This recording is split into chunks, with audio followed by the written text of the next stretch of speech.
work, right? Yeah, exactly.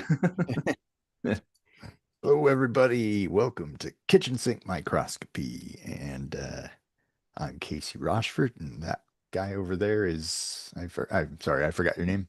Eric Rosenblatt. That's right. That's right. Yep, yep. Only known you like 25 years or Yeah, something. exactly. Well, we're getting old now. I don't even remember my own name now. Well, we thought with what's going on in the news with certain things being labeled as domestic terrorism, and there's this war-ravaged Portland.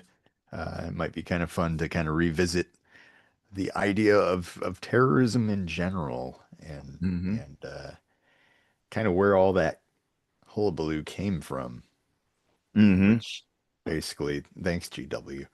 Uh, Yeah, yeah. Well, we know it's Cheney, of course. He was pulling the strings. Ashcroft, Ashcroft, yeah.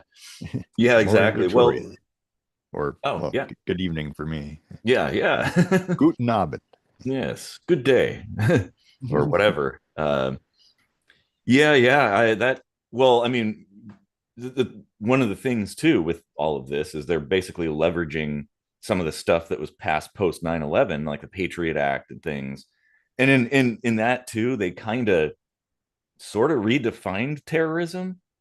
Hmm. It had a pretty clear definition before, and then it kind of they tweaked it a little bit to facilitate going after people that weren't necessarily uh, particularly responsible, I guess.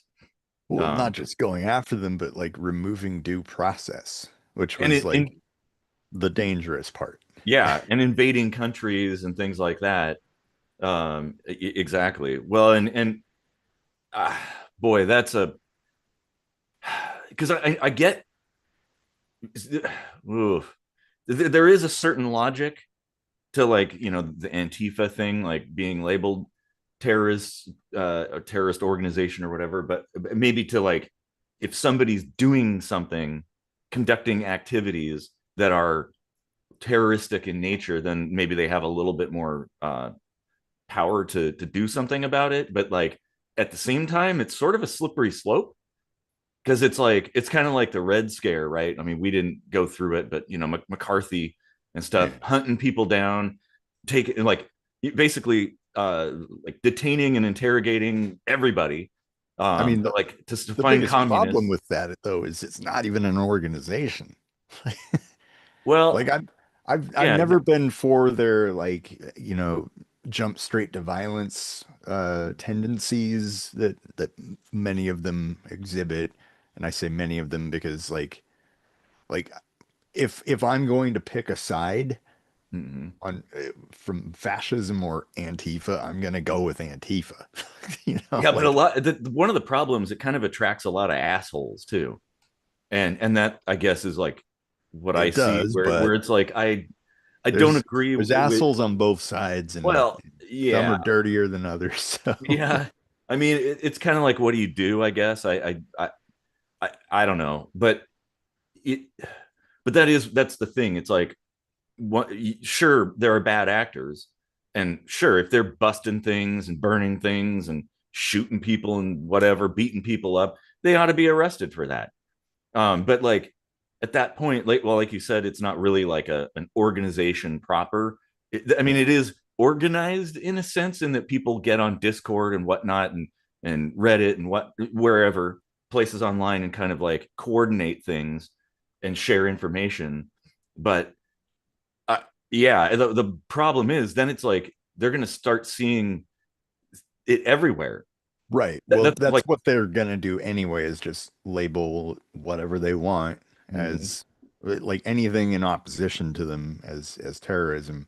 The funniest part about it is that they've straight up just said anti-fascism is an enemy of the government, so the government is fascist then. You're admitting that now. Well, Okay. but now, okay. The thing is, you can call yourself that, but that doesn't necessarily mean, just because you say something doesn't mean it is that thing. So it's like, that's a tricky one. Right. Um, Well, that argument goes for the what we're talking about Well, too. I know exactly. It's like, what? How do you determine the truth? Like, what is real? And that's where it starts getting like, I don't know. My head spins a little bit trying to figure out what is true. And it's like, well, maybe everybody sucks. Yeah. Maybe that's at the end of the day. It's like they all suck.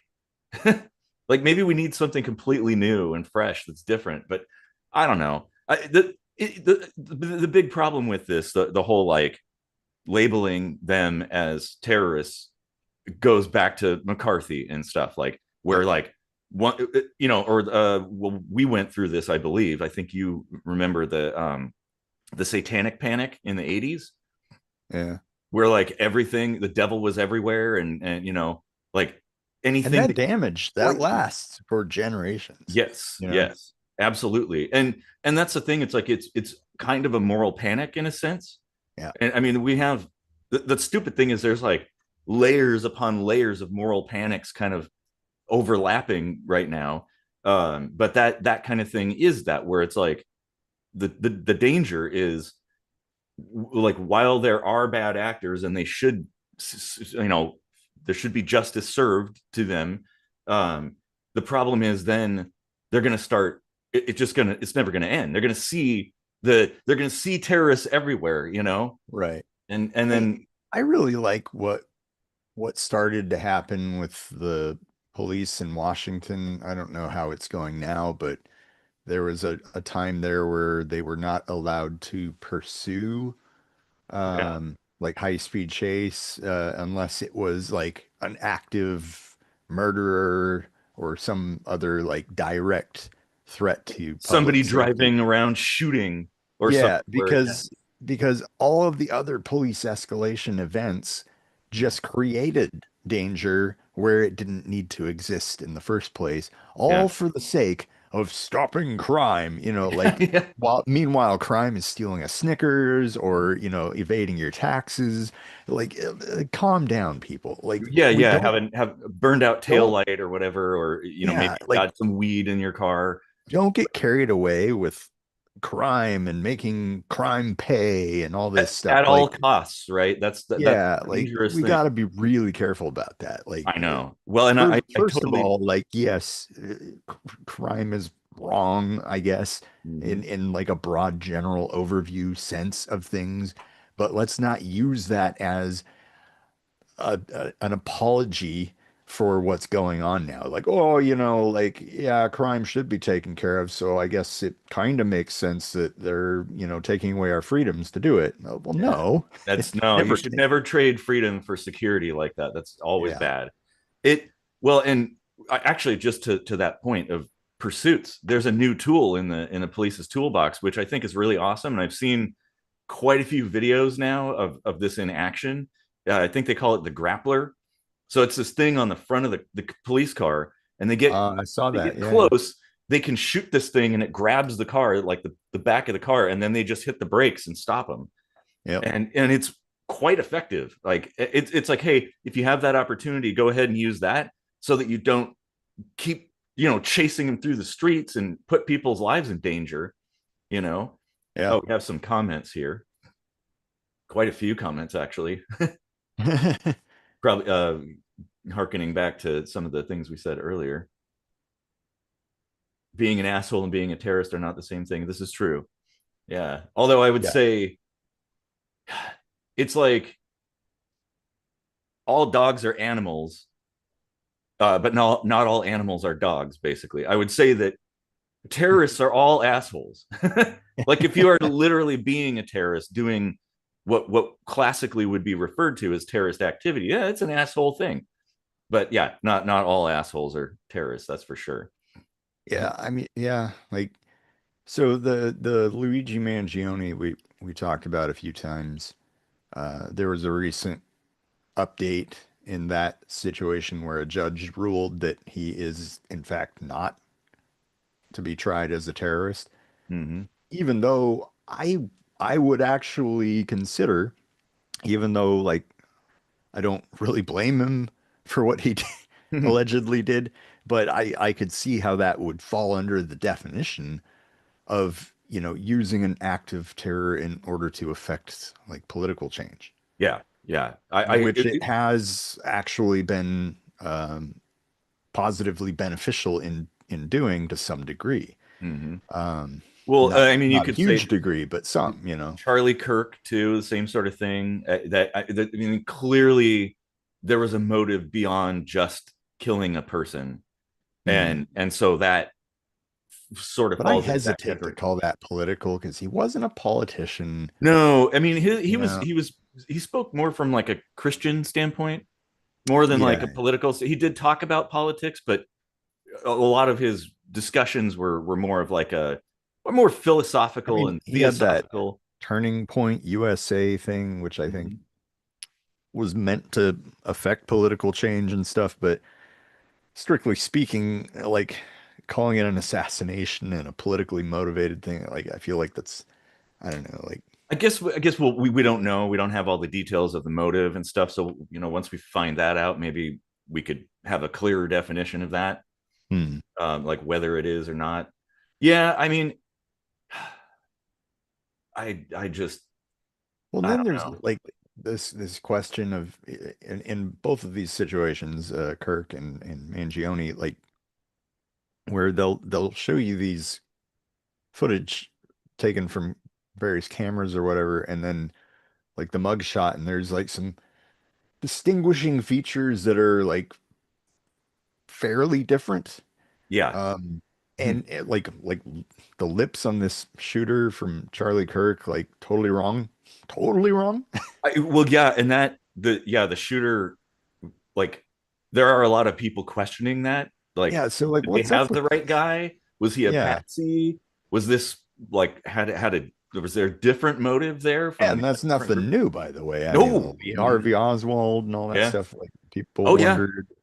for sure. And I mean, there's even people saying like maybe the government of Israel for some reason had some kind of role.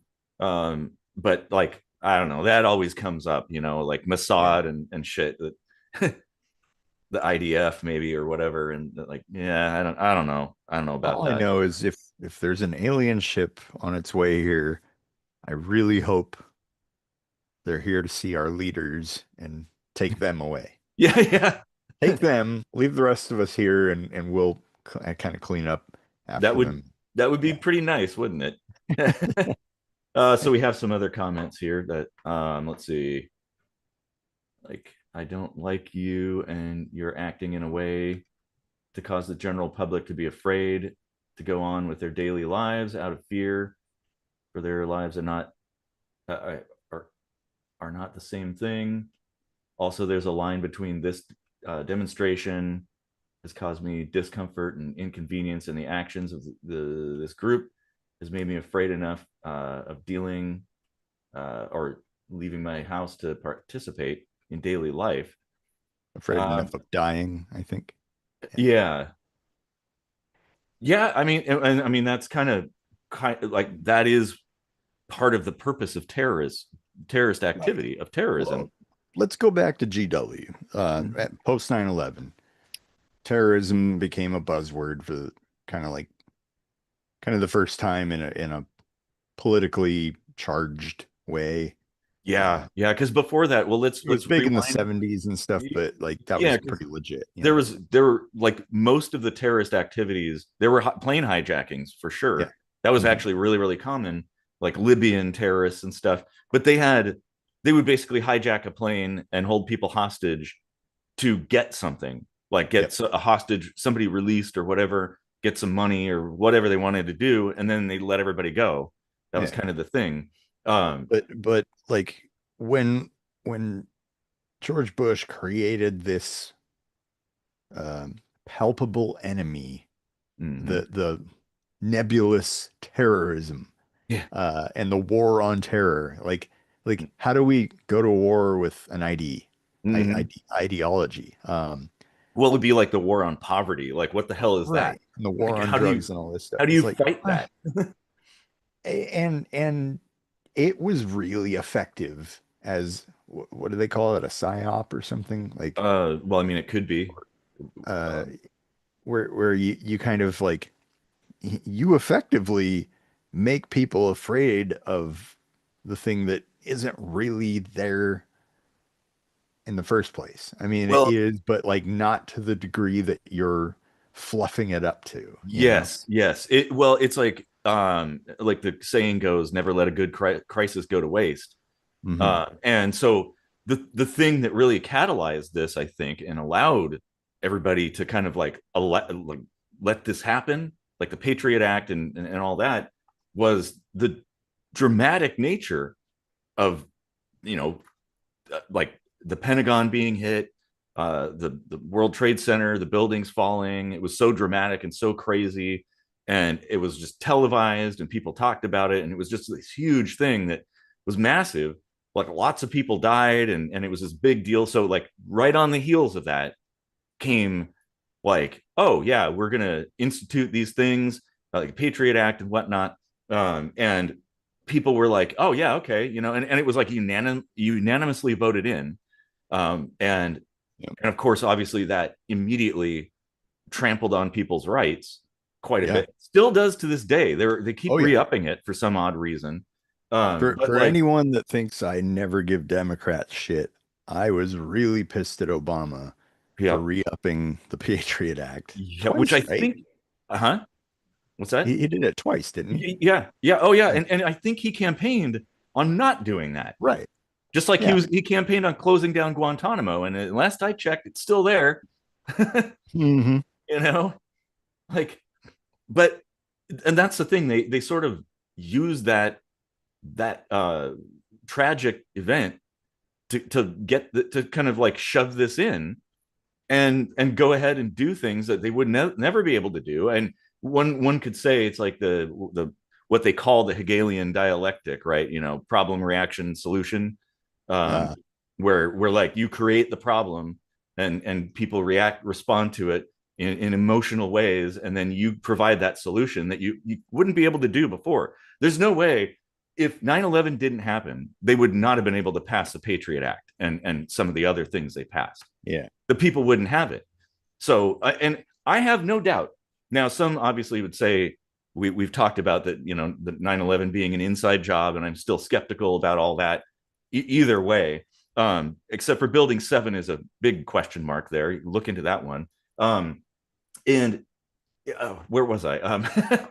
Uh, so America's basically, basically a con job.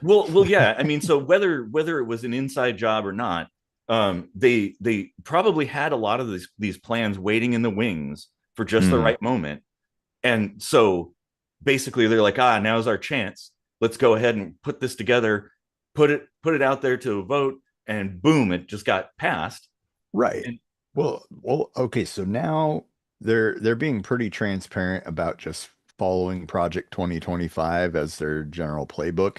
mm-hmm. And that was a lot of pages. I forget, like 1,400 pages or something. Jeez. Patriot Act was a lot of pages, and it poof just appeared overnight, Mm-hmm. right? Mm-hmm. Like that probably was waiting in the wings. Oh, I'm And sure they had like a general plan already in place. So all they had to do was kind of write it in legalese, yeah. essentially.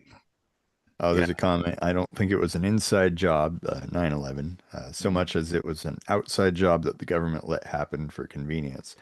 I've thought that as well. Like it Mm-hmm. probably, like I don't know that they would go so far as to like purposely sacrifice or target their own citizens, or at least I would fucking hope not.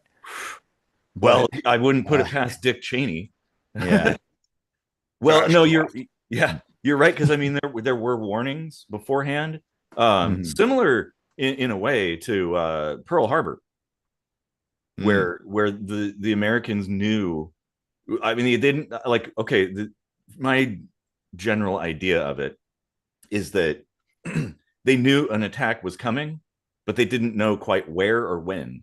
Some yeah, people say that they knew exactly when it was coming, and they just let it happen so America would enter the war, because America was isolationist, pacifist. Nobody wanted a war again after World War One. They were like war weary, and yeah, so allowing it to happen, that was such an, again, a very dramatic event that everybody saw. It was a day that will live in infamy, essentially. And so now all of a sudden people are lining up to join the military. They're off they go, and people are pumped. And it's the same thing after 9/11. You know, Yep. people were angry and like they wanted to get those guys back. And so, you know, it's like they totally supported it where they Military wouldn't have has been supported. bloated ever since. Yeah, no kidding. And so like I while it's like we don't really know because there's a lot of documents we don't have access to and probably communiques that we don't know about. um I certainly wouldn't doubt, like I wouldn't be surprised if it came out that like 9/11 they knew about it or maybe even had a hand in it somehow, you I know. mean, if the Epstein files get pushed back far enough, Trump will eventually release 9/11 stuff, I Yeah, guess, yeah, to yeah. distract, like Mm-hmm. Or the UFO stuff, you know, that'd be nice. I'd like to see that one. That's what I'm hoping that they do that. Um, well, and see, the thing is, we're living with this now. Like, if all this stuff that was passed back in the early 2000s didn't get passed, like labeling somebody a terrorist organization would have no effect. right. It's like, oh well, okay, whatever. What's in a name? You know, you Yeah. sure, I guess they're terrorists, but it wouldn't It's really it's carry the any. new commie, Yeah. like you said, Yep. Mm-hmm. like the Red Scare, Well, it's and that's the thing, and the problem with that is how do you differentiate between people who really do intend to do harm and cause destruction and people who are just kind of there? You know, maybe they just have they like maybe people share an ideology, but they're not the kind of people who would go into the streets and like bust up buildings and throw bombs and firebomb things and cause a bunch of destruction. Like, but like, how would you? Because at that point now the risk is just like in the back in the day in the Red Scare, the risk is you don't even want to even have an inkling of appearance that you might be associated with that those people, yeah, you know. yeah. And that's that That's kind of what they're driving it's for right now, like yeah, with it's this huge propaganda push. And well and let's not mince words. Like the current administration is a textbook definition of domestic terrorism. well, and yeah, the fact is it has been for a long time too. Like, I mean, it really has been. And people I Yeah, think but need I mean, like, there's no comparison. This now is like shit's gone nuts, like it. really nuts. Well, and you, you think this is nuts? Just wait. I Yeah, like I know, I if know. there's a trend, and I've been following it, and there's escalation on all sides, and I don't know what the outcome is going to be, but I don't think it's going to be very good. Oh no, no. And it's going to get worse before it gets better, and Yeah, it will get better, but again, I it's one mean, of those things where essentially like you have to hit rock bottom if you're like an addict before you finally decide to make a change. right. This does show that the government is scared to death of the people. Yeah. They're getting really desperate and pulling out all these drastic measures, but where it's going to go from here, I'm not super optimistic. Well, Um, see, yeah, because here's the problem. It like we have two sides that are both bad. We have the one where it's like the Red Scare, where everybody's a commie, you know, like you simply talk to somebody who's on the list, right? And now you're on the list too, that kind yeah, of thing. And now they're going to be detaining you and like interrogating and this and that. And it's like everybody's a terrorist basically now. Um, but also you have the issue, which it's kind of like it's like if you leave it alone and just deal with it on a case by case basis, that's one thing. But now it's essentially adding fuel to the fire because mhm, now what you're doing is essentially telling those people that well you better step it up, and so it could actually cause the opposite effect. So like I see bad things all around, like people who would otherwise not do anything, who are like in the Antifa group, um might actually start doing things. It's like, okay, well, now you've just made it worse. And now, of course, what that does, it's reciprocal too. So now they're like, see, I knew it. And now they're going to go after more and more people, and because it'll be justified, right? It's like the terrorist thing. And it's like everybody's a terrorist. Yeah. it, it, and so, for instance, like, in Afghanistan, like, they were going after, well, and then of course, sneakily somehow they were like Iraq, and Right. somehow we're in Iraq. And but like, they were killing people who may or may not have been terrorists. And townspeople saw Yeah. that and they got pissed, and then they started fighting back, and it just escalated, and it Yeah. got worse and worse and worse. And it's like, maybe no, maybe back off a little bit and kind of, be surgical about things, I suppose. Go after actual criminals and stuff. Right. From that moment on, America has objectively been the bad guy in the world. Like sticking their noses where they don't belong, Mm-hmm. overstaying welcomes. Like oftentimes there wasn't even a welcome. Yeah. They've got bases everywhere. Like they Yes. just go where they want to, trample over everything, Mm-hmm. and then, Well, prior to that, there were, like, we were always involved in the affairs of other countries, but it was like proxy wars and little CIA things that they would do. yeah, I mean, if you look at all the conflicts throughout history in the last century, the US in some clandestine way had a hand in that. yeah. Almost every conflict. It all led to where we are now, for Yeah. sure. Well, and Like and at what going, point it went off the rails, who can say? But yeah, um, I know. it's significantly far from the railway now. Uh, Yes, yes. Well, there's no and getting back on the rails. exactly. Well, post, World War One, or I guess World War Two, let's say, we have a track record of these conflicts, right? These kind of unjustified conflicts. We have, the Korean War. You have Vietnam, in particular. Those were like the big ones that were like total failures. Um, like, absolutely. I mean, one could say, oh, well, Korea, like, we kind of were effective in a way, but not really, because technically we're kind of, it's like a ceasefire. Like, the war is Yeah. technically there still. Right. Like anything that America calls, well, it's technically a police action means it was a war that we lost. Yeah. Um, Mm-hmm. so It, yeah, well, Vietnam, and that's Korea. the thing. Like, with Vietnam's a really good example of how things go off the rails, where we were there as advisors at first, just kind of training and helping the South Vietnamese, essentially, and like, just helping. And then more and more and more things happened, and of course, certain events happened that kind of changed the battlefield, I guess, or the game board, shall we say.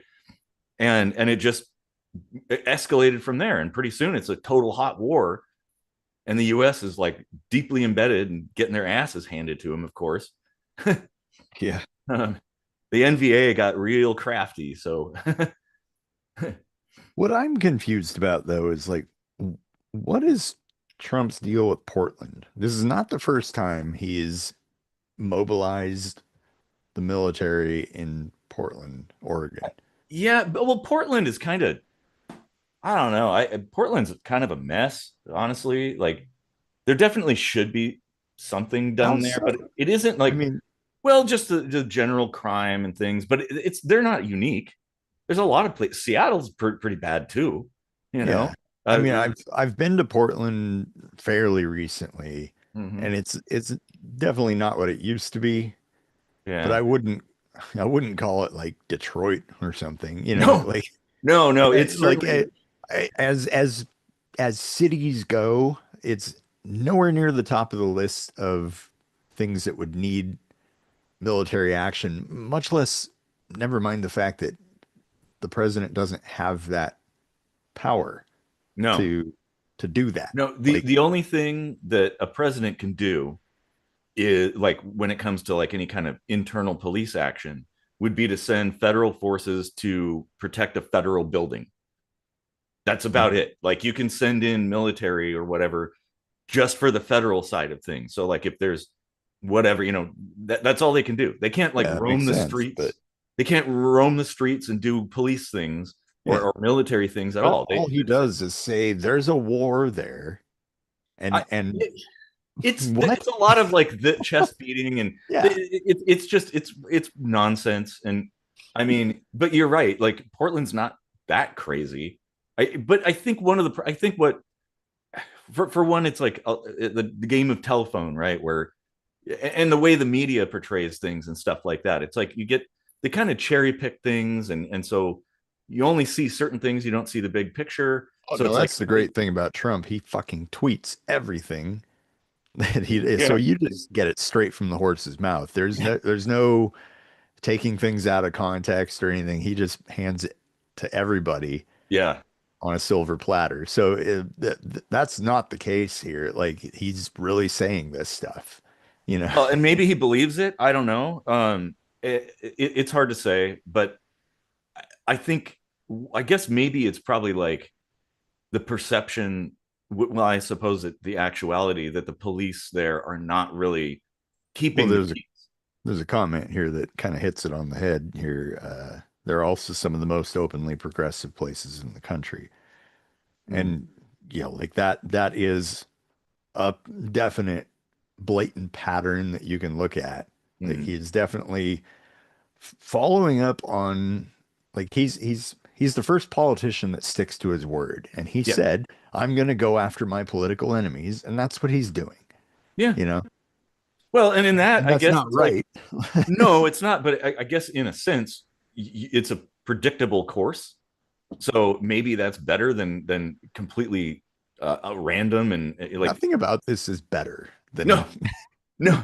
Well, and you're my you're hope, definitely not in a better place than no, well, I guess 10 years ago or something, my hope here is that people both on the left and the right and the people in between look at everything and they're like, this is ridiculous. Yeah. We can't carry on like this. Okay, so we need to do something different. And maybe actually have a little common sense for a change.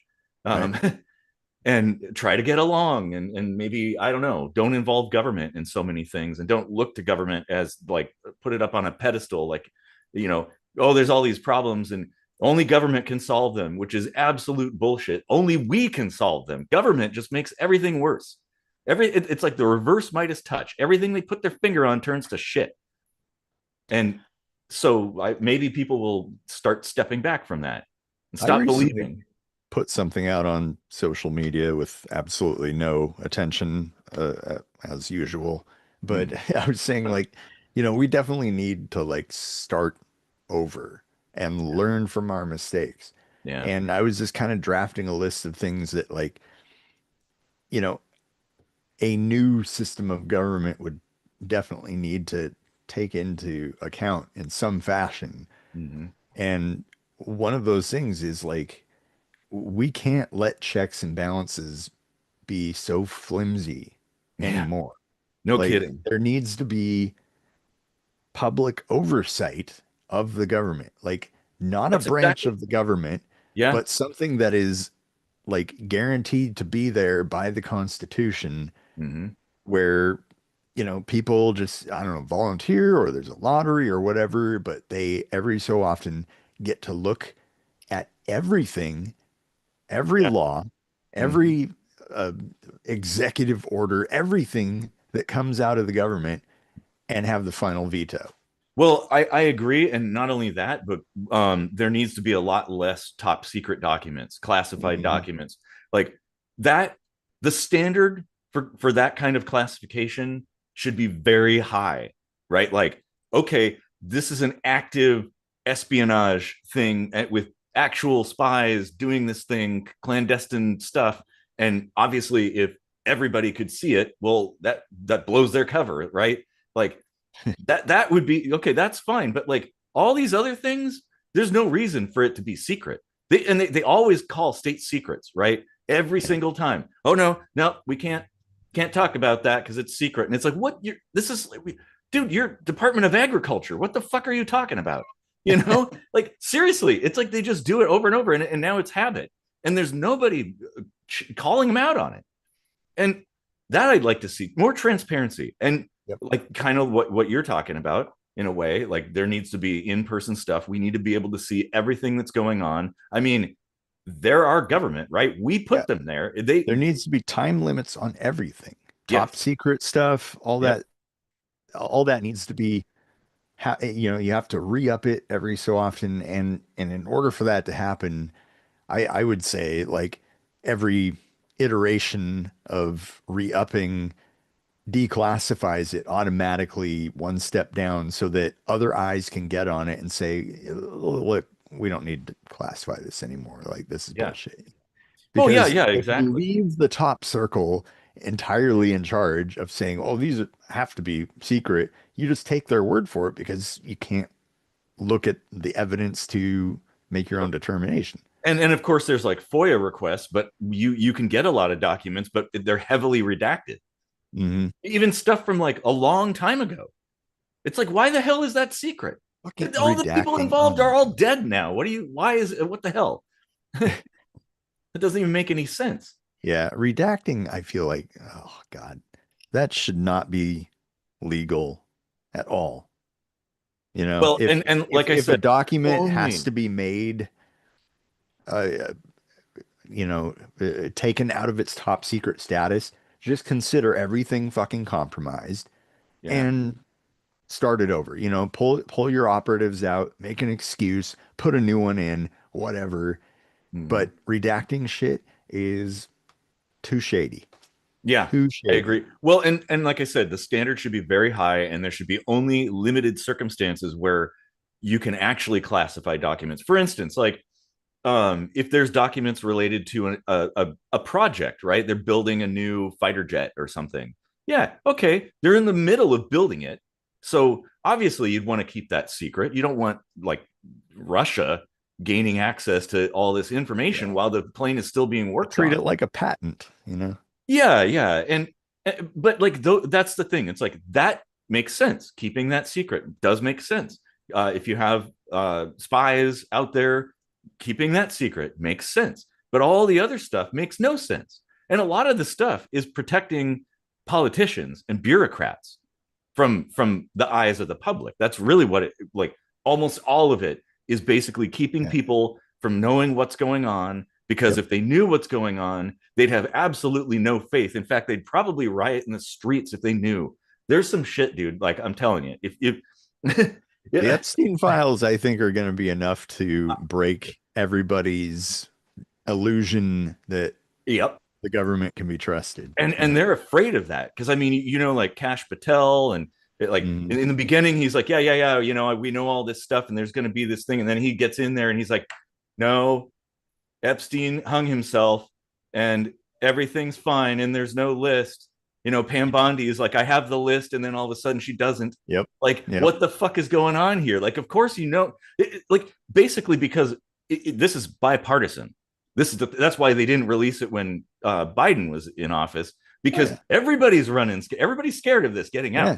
Well, now Elon Musk is probably in there too, which I Yeah. mean was pretty evident anyway, since he ran Doge and went in and Well, and never that's the thing. released it. Everybody has something to lose by this information getting Yep. out. But Mhm. it not only that, but the bigger picture is, if people knew the scale of it, how the tendrils reach into everything, Yeah. not just government, but banking and media and All over. everything. And Mhm. and so it Other countries. other countries and things like that. So it's like if the public were made aware Doesn't of matter. all, It needs to come out because I that shit agree. has to stop. I Like, agree, but this is the thing. It would be kind of like pulling back the curtain in the Wizard of Oz, right? Like yeah. you think most people, the average person, has faith in the government. They believe in it. They participate. They care about it. And if all the information that they have, and they do have it, if that were to come out, everybody would suddenly lose faith. They would no longer believe because they'd be like, "Wow, it's rotten. everywhere, rotten to the core. My party was involved in that, and that party was involved in that. Like shit, this is big. Like Yeah. nobody would they lose faith and everything would crumble. People got to start disconnecting themselves from their team. It's Mm-hmm. not your party. It never Mm-hmm. was your party. Yep. Like people don't think in boxes, Yeah. you know? Well, we Like, shouldn't. We should be thinking of what. Like, here's the thing. yeah, This is the way I see it. It's like I'm not in a box really. Like I'm outside the box, I guess. But the box isn't even real. It's like you should read Flatland. It's kind of like if you think that there's walls and stuff, but all of a sudden, if you look from above, it's just lines. That's yeah, all it is, and it's just all made up. Um, and so, but I look at people, as individuals. Like everybody's just a person. They have their beliefs and their views and that kind of thing, and everybody's different. Like right, and it's like okay, well, there's always things we can agree on, and there's things we disagree on. Like why it's an artificial thing to like be a part of a party who doesn't even care about you. By the way, that's the thing. I mean, you were just yeah, saying that basically, like the D's and the R's, like those representatives don't represent you, and they in fact detest you. They play you. That's the thing. It's like all campaigning and all that stuff. It's pillow talk. It's just they're lying. They're they're never going to do the things they say they're going to do. If they do, they half-ass it. That kind of thing, just so they can say they did, even though it's like, well, it actually will have the opposite effect a right. lot of times, and Yeah. it always plays into the corporate world, of course, because we're a corporatocracy, Hmm. and have been for a long, long time, and so yeah, we need to step aside from that because all it does is creates conflict when and that's by design. They want us to be fighting each other Oh so yeah. that they can control us. Yeah. That's the thing. We need to not think that way anymore. We need to think it's like, hey, the enemy is not the other team. The enemy is over there in DC. Those are the guys that are like putting their jackboot on our neck, Yep. and that has to stop. Yeah. And that's definitely like we're at that tipping point, I think. Mm-hmm. Yeah. Um, it, it's not gonna be easy. No, Like no. from going forward, it's never gonna be the same. There's not gonna be the good old days, Mm-hmm. like we might make new good old days Yeah. Oh, someday, absolutely. Yeah. but like it's not gonna be the same. No, And and so like I said earlier on, I think it's going to get worse before it gets better, but that's probably necessary for people to start taking notice of things and yeah, start pondering this and asking why. But yeah, the change though, I would say we should look at it not as like I mean, it's going to be difficult, but it'll be difficult like moving is difficult, right? You move, yeah, like if I were to move from here to somewhere else, it would be a huge hassle. But like it's also fun when you unpack and start putting things in new places and like, oh yeah, wow, like it refreshes everything, and so there's a benefit, there's a positive there in my mind, right, in that like yeah, we can redecorate in a yeah, way that we were never able to do before because it's kind of like my philosophy on cleaning or reorganizing. Like basically what you do is you take everything out of a room, everything, and then you look at all the things and then you put it back. But what you end up doing is finding things that like, oh, I didn't need that. Why is that there? I'm And going to then look at you. yeah, yeah. So you put things back, and now you can kind of like visualize it in a different way and reorganize it unimpeded by the mess and the clutter, that Yeah, kind of thing. Because right now, if you look, like the U.S. government is kind of like a hoarder house. yeah, If you think about it, like as an analogy, it really is a hoarder house. I There's so can't tell much you. bloat and shit and stuff that doesn't need to be there and stuff that just gets in the way. It's like, think about it too. It's like in a nice clean house that's well organized, you can move around and you know where everything is and you can find things and it's all clean. It's very easy to clean because it starts off clean. So if you make a mess, you just got to clean the one thing or dust a little. But in a hoarder house, even just moving from room to room can be a challenge. Some of those ones where it's just like floor to ceiling junk. But you Yeah. look at that stuff and it's like it's just junk, you know? And Along those lines, like I can't tell you how many people lately have been messaging me and being like, "You're so lucky you got out of the country when you did." mhm, And I'm like, "Yeah, I definitely feel that. I also like miss a lot of people, but being outside of that now, I can see like the the place I left is dead and mhm, gone. yeah. Like if I were still there, I would be like surrounded by all these things that reminded me of better times as if they were still just right there, able for me to reach out and touch, but they're not. Yeah. You know, like, Well, it and gives it's you a like you're different. talking about, like, you're still surrounded by all the memories and Mhm. everything. Like, and all that stuff, you have to be able to put that out of your head because that's all it is just memories now, you know? Yeah. Yeah. Well, and think about it like this. Another analogy, I guess, where it's an episode of analogies. Think about like, it's sort of like a relationship. Okay. Early days in the US, it was all fresh and it was like honeymoon phase. It was growing and things were great. Times Mm, were really generally good, other than the bumps in the road here and there, a couple wars and economy things. But it's like, oh, it was getting better, right? yeah, And then you hit this plateau of kind of just malaise, which I would say is like the 1900s for the most part. Um, and and then at some point, it's like now it becomes a caustic relationship where you're at each other's throats. You fight all the time. You can't agree, and stuff. And it's like, but a lot of people in relationships, in particular if they're married and have kids and stuff, they have skin in the game essentially. So they'll hang on despite the fact that it's bleeding obvious that it ain't working out. right. And that's where we are now. I think it's like this is a relationship. We have to have a divorce basically, you know, Yeah. and it's not going to be fun. I have a friend who's going through a divorce right now, and it's boy, it's a mess. Well, Holy and shit. I've been through a couple divorces of my own and Mm-hmm. some breakups with like significant, like living together, Mm-hmm. significant others and stuff. And that breakup period where you still have to live together is awkward and difficult. Yes. Yes. Yeah. Uh, and It is. that's what it's gonna be like, you know. And Sure. Well, but it is it has to happen. Like but here's I guess what my point was is also at the same time when you have this caustic relationship like this terminus essentially of the relationship that memory is really funky like that where you tend to remember only the good things and you remember like yeah man I remember how it was when we first got together and you sort of color the relationship that way. And I think that's what a lot of people are doing. They're coloring this relationship as it was in the early days or as their grandparents did or something like that.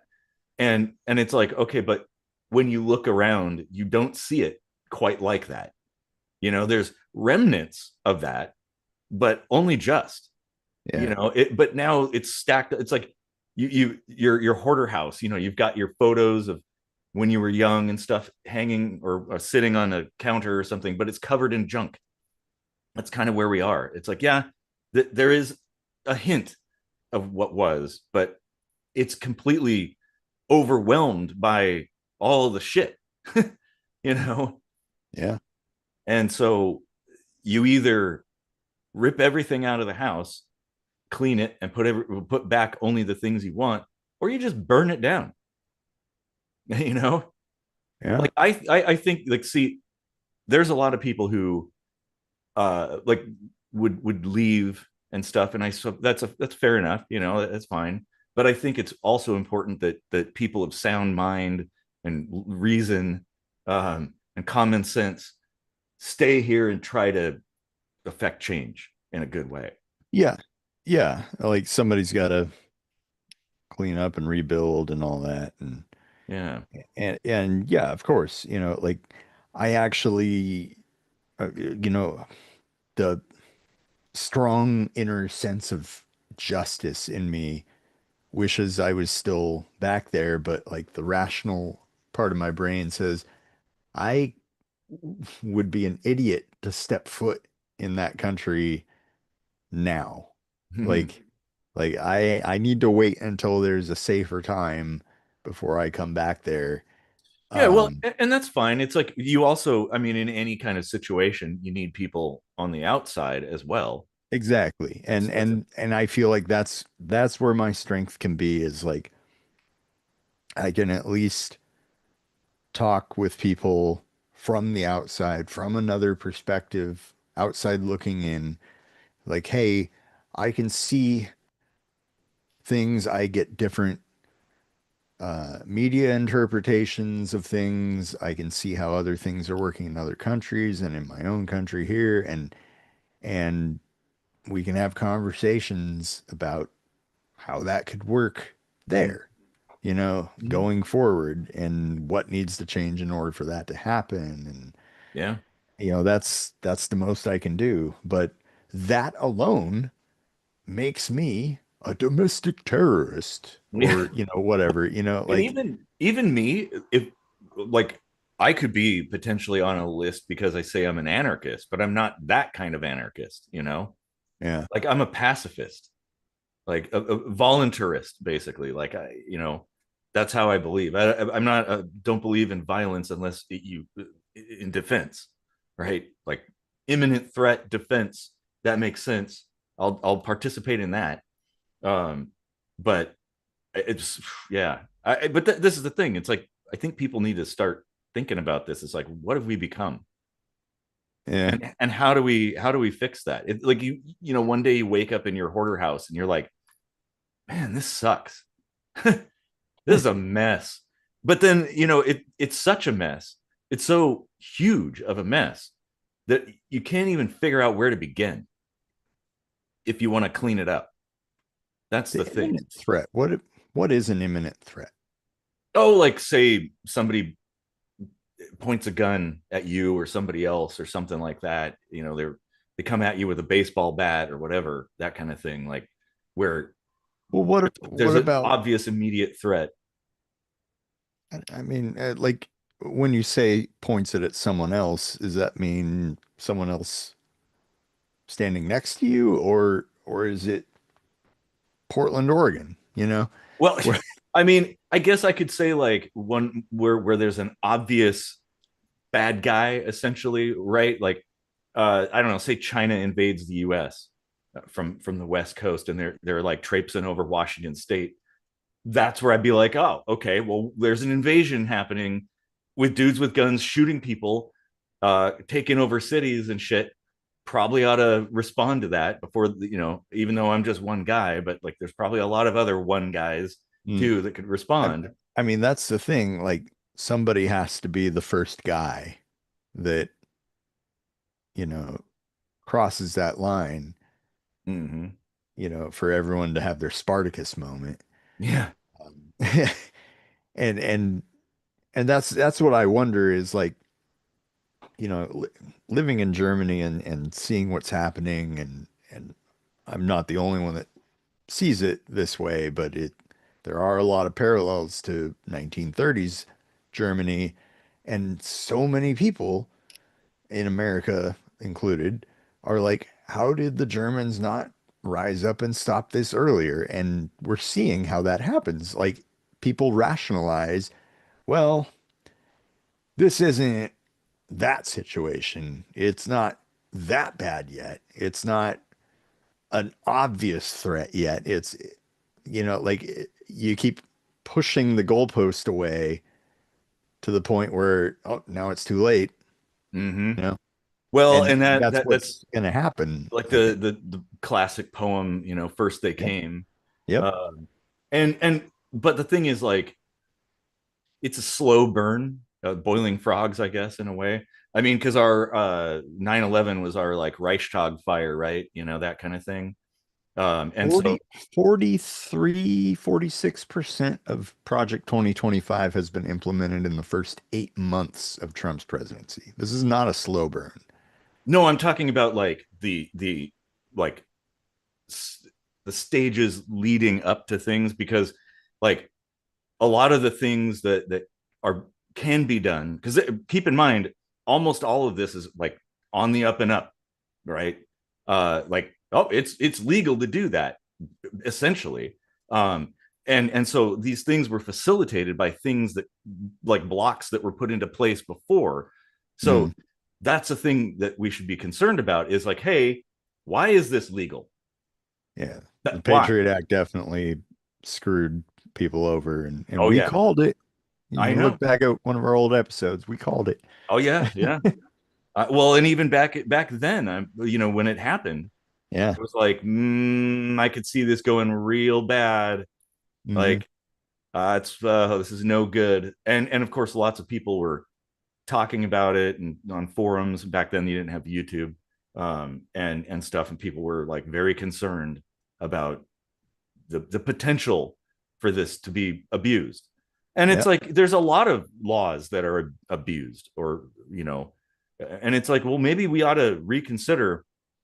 We should change what is legal to prevent that from legally happening. Right. Because like the Enabling Act in Germany and stuff, there and several other things that allowed Hitler basically to just legally do everything. Everything was legal, you Right. know. Like, well, And okay, why that's don't what I we was nip saying that? with, like, new government going forward. We gotta have stuff in place. Like, laws have to expire. Yeah, I think you've said this before. Like, we have to reevaluate these things over time. And you know what? The ones that we can't get to, let them expire. They couldn't have been that important if they weren't catching our attention enough to put them at the top of the stack. sure. So, like, Actually, that's good. what if here's an idea. Okay, we have the technology now. Because, but say back in like the 1700s and the 1800s. I mean, 1800s we had telegraph, so there was that, but it wasn't widespread enough. Now we have the internet. Yeah. Basically, everybody has the internet. Homeless people have access to the internet. Everybody does. People in prison, you know. Um, Yeah. why not do away with senators and like all the representatives, and have everything go to a public vote? Yeah. So a piece of legislation, you can have your representatives who craft legislation, right? And then it goes to a public vote. And Yeah. not only that, but we should do, because in Washington State, our initiatives and stuff have to be single subject kind of thing. You can't pack a bunch of stuff into it. Why not also require That. that? Yep. So there's I one. wrote that. I think I wrote that Yeah. in too as well. Like Mm-hmm. a bill is a thing, one thing. Yeah. You don't put 900 fucking line items Yep. in there. Like, Exactly. Well, yeah, and Victoria says you're talking about direct democracy, which, yeah, and I'm kind of hesitant, because while I believe most people are good, most people are idiots also, and uninformed. So that could be we're problematic. not But safe from that in this system though. no, no, So, no, and you're right. Like, damned if you do, damned if you don't. And like, for one, we vote on these representatives who don't act in our best interest. They act in the best interest of the corporatocracy. mhm. Like so, That would take a democracy over well, a why don't republic we why any don't we day. just have these things go to a public vote? And not only that, Yeah. have like an initiative process where the people of the nation can craft their own things that can go to a public vote, like we have in states. Yeah. Why don't we have that? So it's Yeah. like, hey, because I would really love to get rid of daylight saving time. And these motherfuckers up there in DC are dragging their feet on it, and they, talk about it every once in a while, but nothing ever happens. Like, why don't we?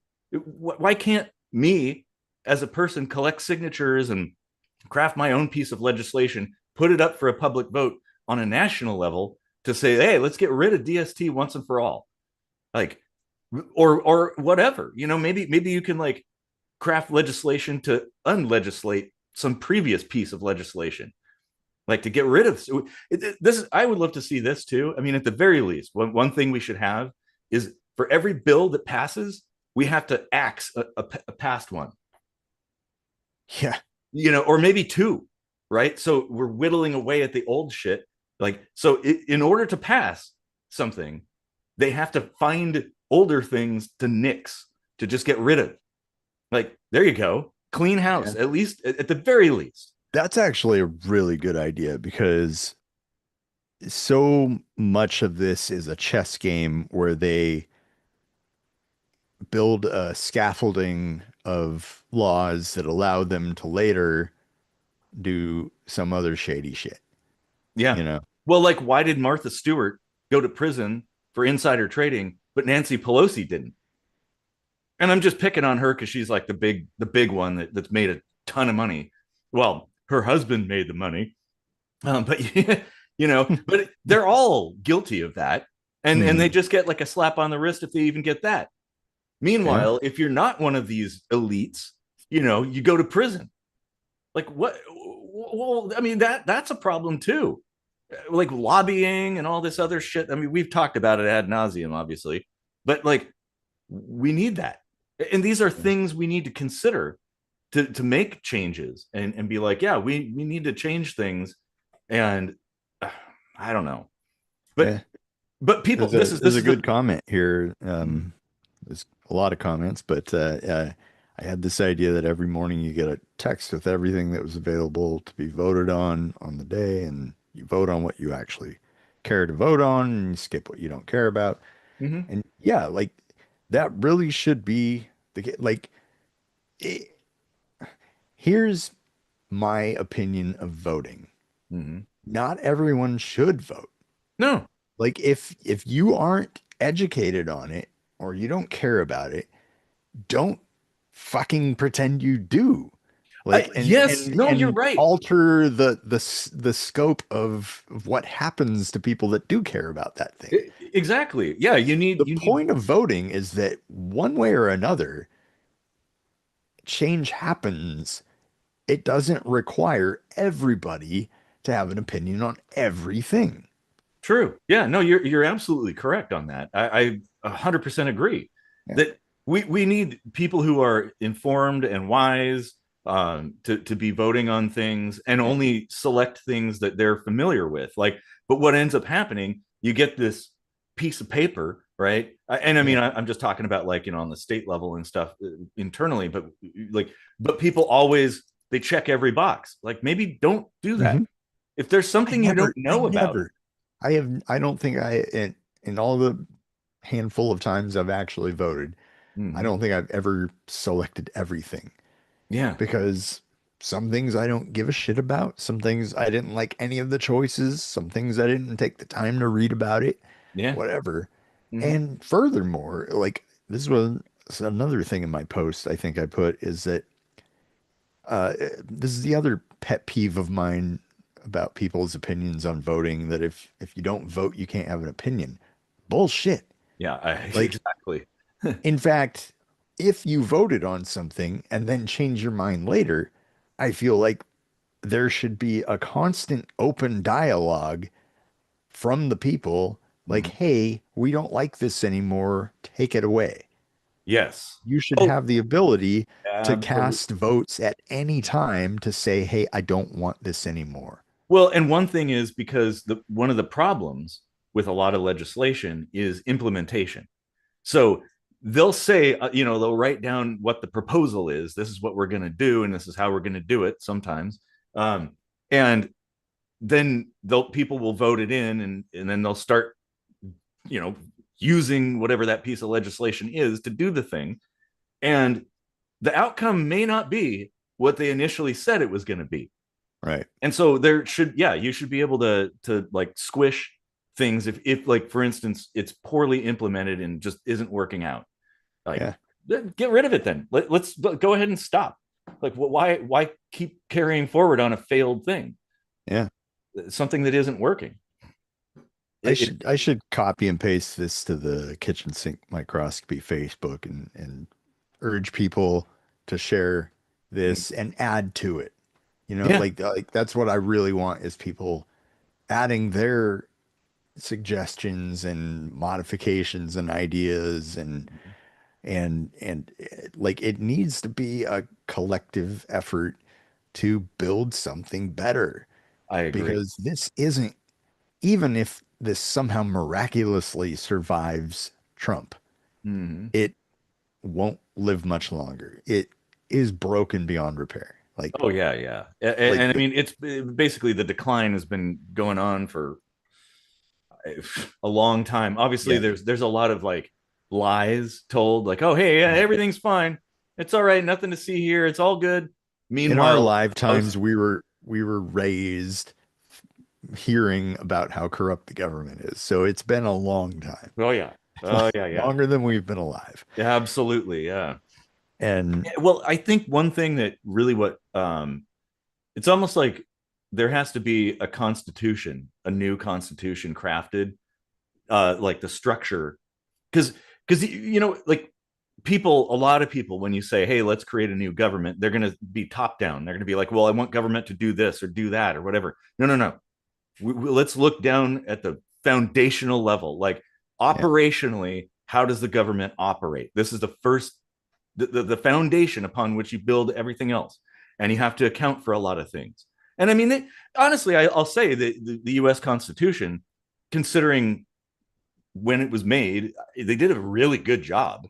Like it's very thoughtfully put together. However, um, they missed a few things. they missed a lot of things, and the Yeah. problem is that there isn't enough leeway to adjust that, to add to it, to remove things from it, to amend it, whatever. Like that needs to be more flexible. And if you have a system of government where no one can fucking perch there for their entire lifetime and essentially have dictatorship over their small corner of the government, Mhm. it wouldn't be a danger to have it be more modular. Sure. Like, Yeah, absolutely. And like one of the things I suggested was having president and vice president be voted separately. it used to be that way. Well, I mean, it Yeah, used to be the runner up became vice president. yeah, fuck that even. Like because that I want to move away from this two party anything, Hmm. like, and even even more, I want there to be different term lengths for the president and the vice president, so there is always overlap Hmm. between the incoming and outgoing That's administrations, a good idea. Well, and how about this? What? 4 year, 3 year, you know? Yeah, yeah. And or just offset, you know, by 2 years or something like that. Yeah, that's a good idea. And I think also maybe the role of the president should be different. The president Yeah. should more be like a liaison to other nations, other countries, to basically wheel and deal and get things going with other countries, and also maybe somebody who is sort of like, I don't know, a figurehead if a catastrophe happens or whatever, somebody to, bring people together, that kind of thing, in times of Mhm. need or in good times or whatever. Just be just there. But Yeah. they can't really do anything. That's what I'd like to see. Like the only thing they can do is like make agreements with other countries about like trade deals and stuff. Well, actually, I had an idea of having a separate government for external affairs entirely. A separate Mhm. president, vice president, everything. The vice president is even like appointed by the UN. So Mhm. that there's like actual collaboration with the rest of the world Yeah. going on, and the inside president or whatever you want to call it has absolutely no say on foreign policy. Like they just focus on us, Yeah. which makes sense if you think about it. A lot of people say we need to focus on us, but you're at the same time asking this president to be the leader of the world police. Mhm. And that was another thing I pointed out is like we need to remove the president from the commander in chief seat. Like Mhm. that never made sense. That should be strictly based on the military itself. Exactly. that needs to be separate Mhm. entirely. Yeah, Like, I know. And I think like it would be one something that's maybe more like that's where the representatives would come in to decide like collectively whether a military action is necessary and how to conduct it. And then they just hand it off to like the generals and stuff, and they yeah, coordinate whatever and just do it whatever. Um, yeah, it is kind of that's kind of dumb. Oh, we have some comments here. One, let's see here. I think one of the biggest weaknesses of our current laws is they're too detailed in who it covers. Well, and yeah, that's kind of what we were talking about, like way too many things. How is it that a piece of legislation on the federal level is like 1,400 pages long? And like, how are the representatives even going to have time to read that? They never do. They just vote along partisan lines usually. Um, so instead of a women's right to bodily autonomy, we should have every person has a right to the full autonomy of their body. Well, yeah, absolutely. I think everybody. I like one of the big things in my personal view is you own yourself, and so only you decide what goes into your body. You decide what you do with your body, and which of course would allow for like prostitution being legal, which it should be. Um, and whatever you do, when you're, I guess, if we do have like a legal like an age of consent or whatever, that kind of thing, after that point, then yeah, anything goes, whatever you want to do, even if you want to end your life. That's it's you own yourself. If you don't have the right to do that, then you don't own yourself. Which so think about that. um and which makes you a subject of the state essentially. um yeah, that covers men, women, trans people, everyone else. Oh, there was another apparently here in also. Germany, it's actually legal, like prostitution is legal, but it's not like everywhere. Yeah, Um, well, no, of like course, of course. and I think people have that misconception, like as soon as we legalize something, it's ubiquitous. Well, It's going to be in every nook and cranny of society, and it's like, Well, and no. it may be fairly common, but of course, now if it's legal, you don't need to walk the streets with like a pimp dictating what you do. Hey, You can like have a regular legit job working at like a place, a brothel essentially. hmm And there you go. And you're pretty safe. It's like there could be security, there could be all kinds of stuff, rules and everything. yeah. There's another comment too. Let's see. Get out of the. Oh, the government should hold on a second. I gotta scroll. Hot take: the government needs to get out of the marriage game. Period. Do whatever religious sermon you want. Ceremony. If you break the if you break these laws, it won't protect you. Well, yeah, I agree. I don't understand why the government is in marriage at all. In fact, I'm kind of don't even really understand why marriage is even a thing. Why can't you just sign a contract? Just like, hey, we're gonna share our shit. There you go. And then I you mean, can have a ceremony. isn't that essentially what it is though? Like, Well, it kind of is, but like you can when you so there are specific marriage laws that are uniform for marriages, whereas if you just have contracts, you can decide how you want to do things. You just draft your own contract, And then if you want to have a religious thing like at a church or whatever, let's say you're religious, you can do that. Just have the ceremony and you sign a contract and there you go. I mean, Your own that's a personal. prenuptial agreement basically. Well, yeah, but Like we need to. The it the does thing make is, government sense, needs to like get its hands from out of marriage and like who can get married and what and da da da. yeah, You know. yeah, like that's bullshit. Like, Mm-hmm. saying who can and can't, and you know what, like if somebody wants to marry their goat, fucking let them. Like, Yeah, I don't or care. their AI companion. Yeah, the goat's not paying taxes anyway, so they're not going to get a tax break for Yeah. it. Like you don't even get a tax break in the US. Like your fucking tax write-off or whatever, your deduction, standard deduction is just double. So Mhm. it's the same as if two people did their taxes separately from one another. Like there's Oh no yeah, yeah. fucking tax break. The only break you get is if you have kids, but then it's like, is it Yeah, a break because you get the kids cost right, money, you right. know? So yeah, you're not really coming out ahead, are you? Yeah, I mean, there's a whole lot of things. Government. I think the problem really it's like the hoarder house, right? It started off as a pretty nice house, and it was a great place to be, and no big deal. But over time, collections started and junk started happening, and the people inside had no intent of like cleaning it up and organizing it, and they just let it fester. Dead cats underneath pizza boxes and shit like that. Like that's kind of how it is. Like, My and my parents' house had a lot of stuff in it.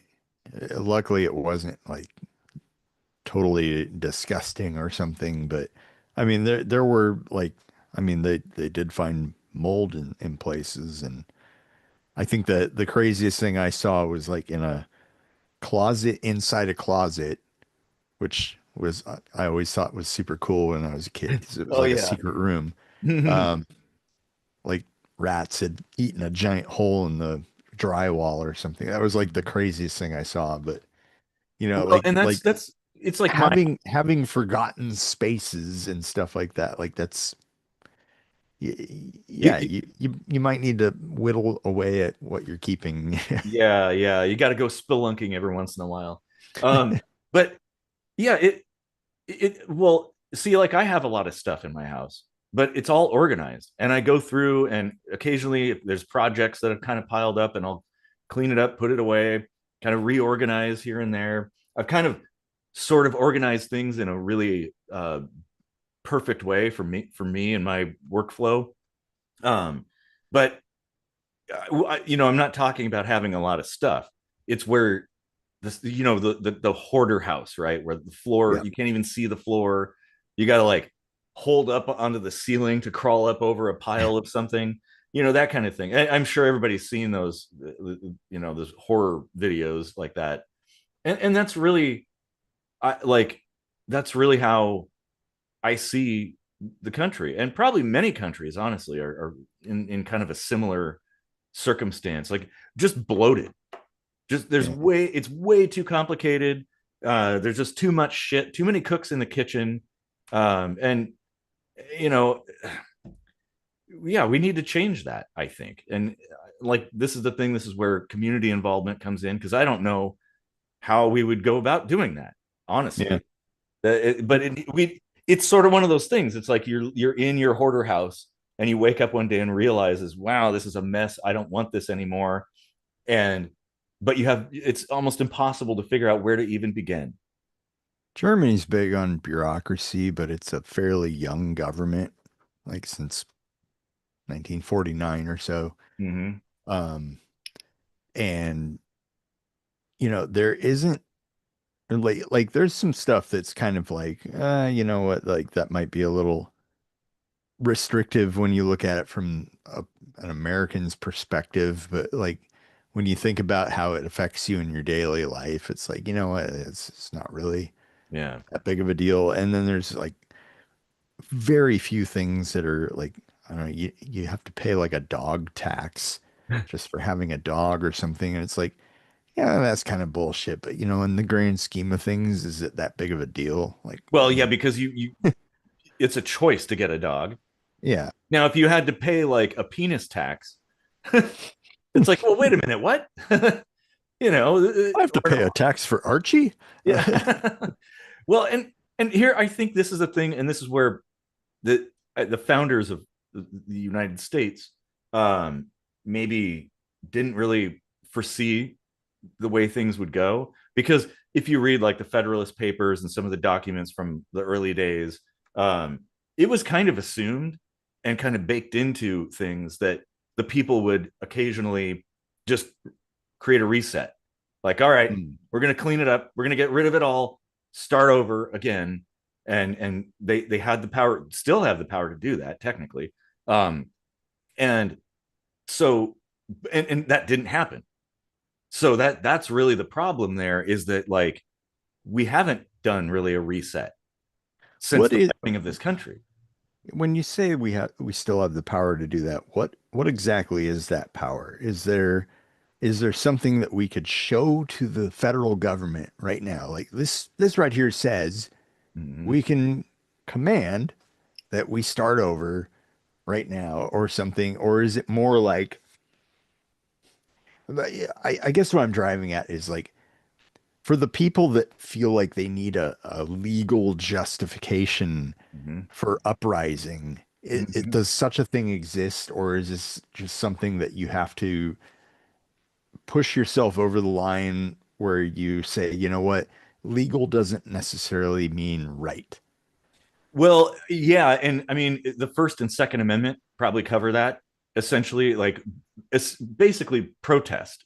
Like, for instance, if I don't know, half the country just walked into DC and surrounded it, and they've got guns and shit, and it's like literally half the country. So like 160 million people or whatever. Like, okay, at that point, I think they'd be like, all right, well, there's nothing we could do. Oh, let's nuke DC. Okay. Like good luck with that. And it's like you can have force of arms too, but you probably wouldn't have to fire a shot, more than likely. Just the sheer number of people being there would be enough to be like, yeah, okay. You can also well, people could just not vote at all and not pay taxes, right? If enough people did that, well, the government doesn't have any money now, no tax revenue coming in, Well, and okay, and no voting. So if per person to person, I don't think that makes sense, but like I do like the idea of states withholding, like the states definitely have the power and the impact Mhm. to do that Yeah, in one fell swoop.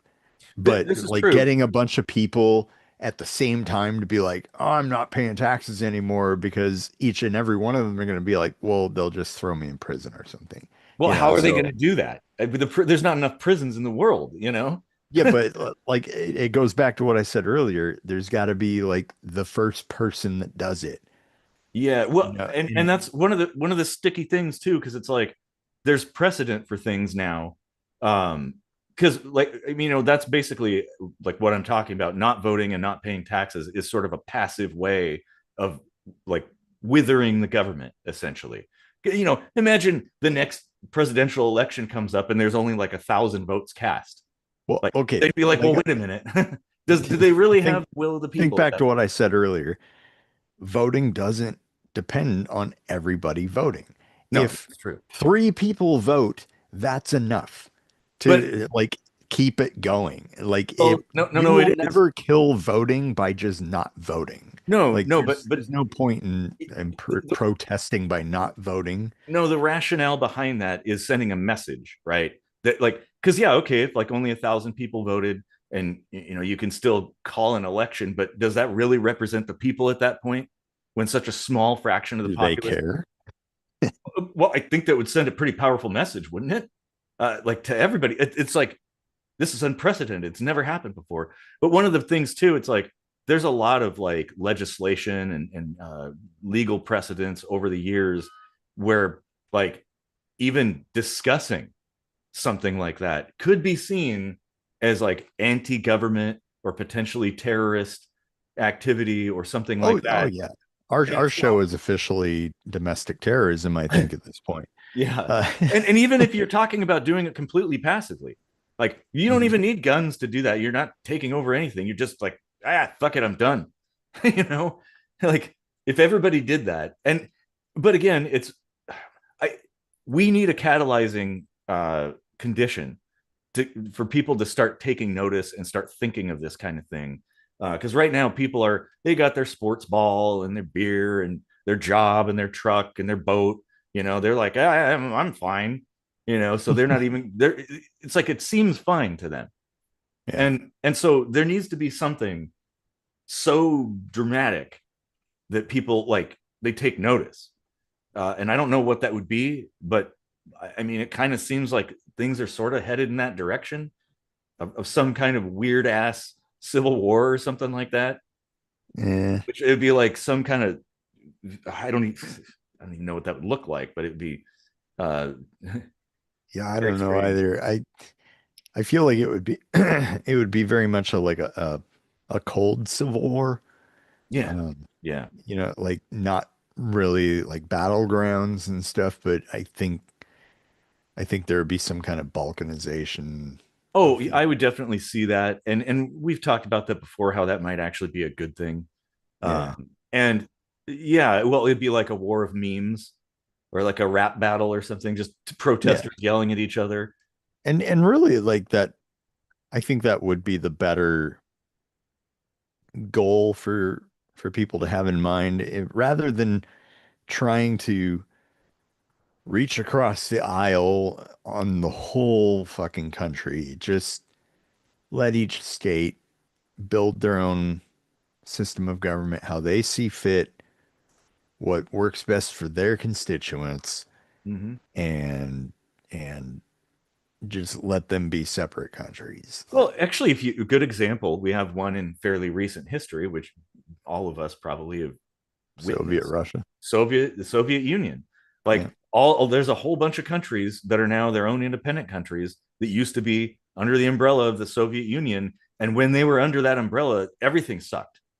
Right. And, well, it's probably the government was largely responsible, but nevertheless, those countries were still, they had to participate in the Soviet way. And once they were let go and broke apart, a lot of them flourished because it's like, oh, now we can do our own thing in our own way. We're not beholden to the Soviet Union.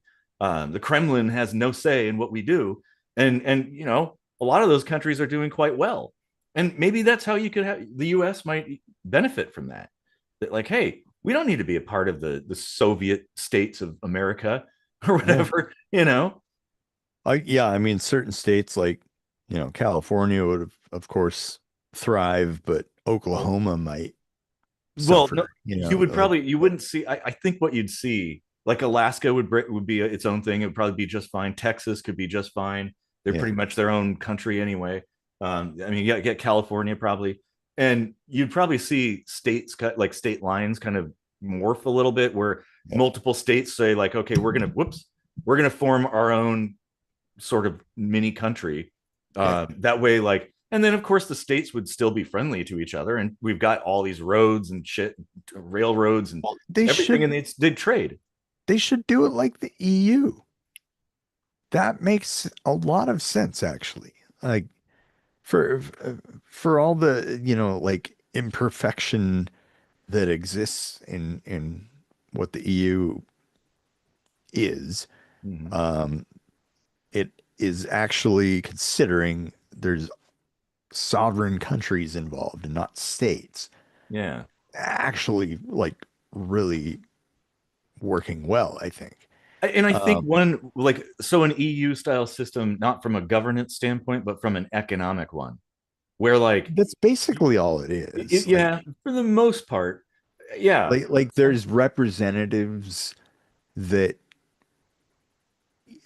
yeah, I mean, there's like each country elects representatives to go represent the country in the EU, and they use the same currency, and that's Yeah.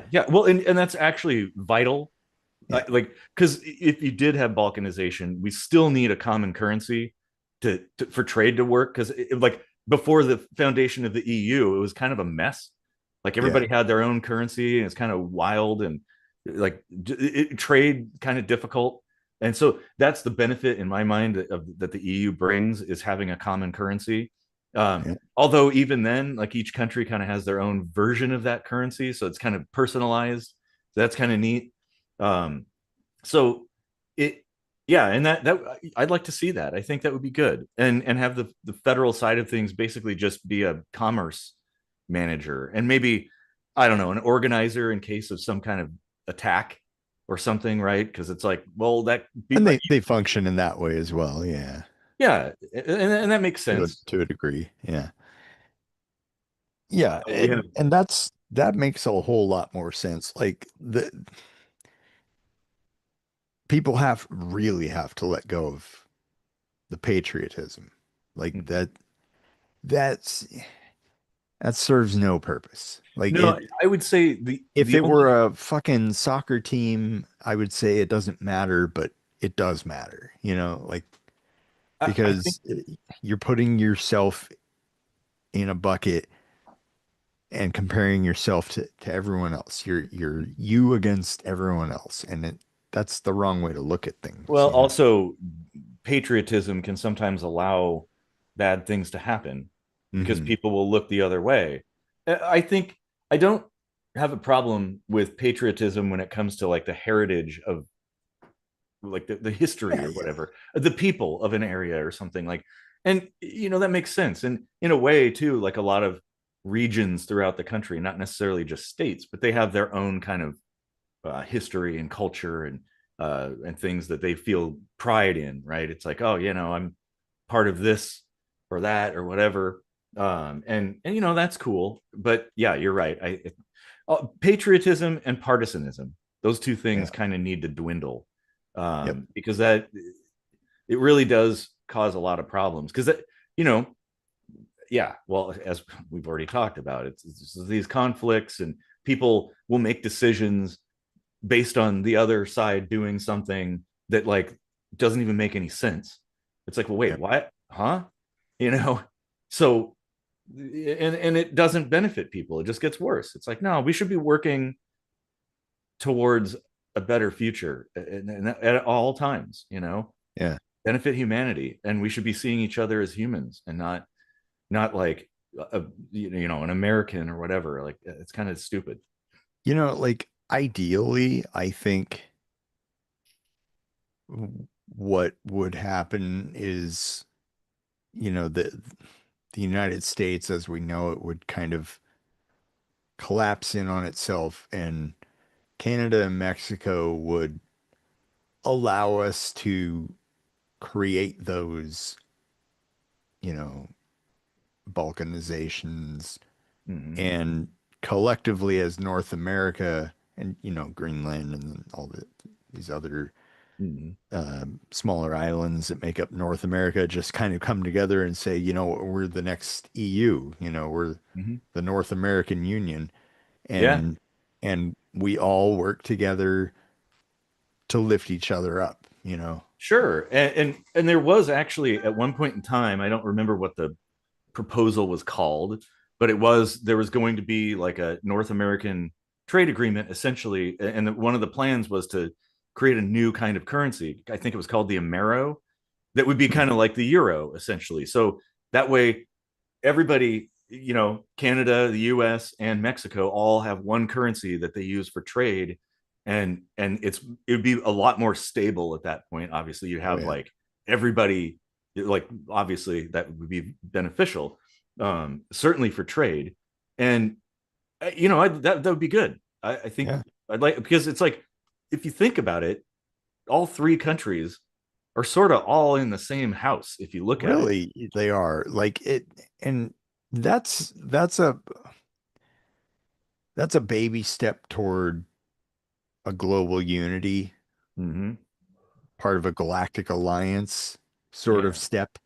Like the EU, I think is actually like a great example of how a bunch of countries can come work together as a unit,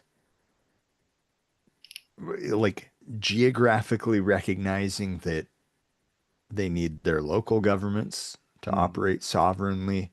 Yeah. And then as a larger unit, they can trade easily. Mm-hmm. And if North America did that, if South America did that, if Yeah. Asia or, let's say parts of Asia kind of started to do that, because Asia's pretty big. It is. Yeah. Um, like I think that, generations down the line could actually lead to a a not dystopian new world order, Yeah. you Yeah. know? Exactly. If you, oh, sorry, chairs. If it's done right, like if the structure, the foundation is built correctly, yeah, I could definitely see that being good. Yeah. And you can have like defense agreements. Obviously, like if there was some kind of EU style thing in North America, then now well, you don't really see Mexico or Canada and the U.S. duking it out anymore. But it could happen. So, Could. but Yeah. like if you have a shared currency and you have trade, like very open trade, um, and borders. That's another thing. It's like if I go to Mexico or Canada, I got to have a passport. You don't. Correct me if I'm wrong, but you don't need a passport to No, travel within EU countries. You no. just get on a train and go to France or something, right? There's practically no border control at all. Like, uh, it- coming back from the Netherlands and Belgium, sometimes I'll see um, like a little police blockade where they have you pull off, but we have German plates and they just wave us on, like they don't even stop us to talk to us. Yeah, makes sense. Like so, like there's really minimal, very Mhm. minimal border control. And that right there would go a long way for commerce and Mhm. just commerce in general, because like, oh yeah, you don't need to go through like a checkpoint to go to Mexico. You just drive there, and tourism would be really good. Yeah, And yeah, see, that's a good thing. And also, I think in a way that would also bring kind of a sense of community, because right now the way it is, it's like, oh, there's the US, there's us, and then there's Canada up there, Mexico down there, like they're the others, right? They're not really us. um and I think that's bad. yeah, Especially how connected we are. Like I said, we're in the same house, really. Like the EU is kind of weird because they really aren't. If you think about it, there's obviously like adjacent countries that are not part of the EU, yeah, quite a few. So, but like it really makes sense in North America. And like you said, South America as well should certainly do that. That would probably help their economies, because a lot of those countries are, oof, not not doing yeah, so well. Some are doing quite well, but not all of them. Yeah. yeah. uh, Well, I mean, that's what we do on this show. We save the world, yeah, but exactly. Well, and nobody's watching. So, yeah, yeah, some people, but yeah, I think, and I know that, like you said, the New World Order kind of thing, like, and that is certainly a risk. And that's where like having a good foundation is very important to minimize corruption. Um, and I don't know exactly how that would work, as but long as you've got tiers to it, like it's not just a singular top-down New World Order controls everything mhm, across the globe. yeah. That makes a lot of sense. So it would be Like, like regions, like North America is its own, South America is its own, and you have the EU, and yeah, maybe you have like the you will Asiatic. never you will never get away from the fact that there's a geographical reach to political power. Hmm. Well, and You also not just only you that, just have but to yeah, tier it in such a way that it makes sense and it works and it and functions and it yeah, and you functions wouldn't. together. The fact is, you'd never be able to have a proper world government, because how is it going to govern? Like all these different regions are vastly different, Right.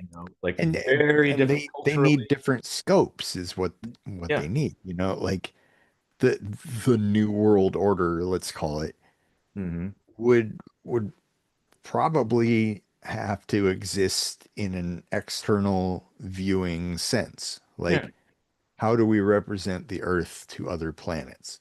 That would be, yes, absolutely. That's an important thing, because eventually we may get there.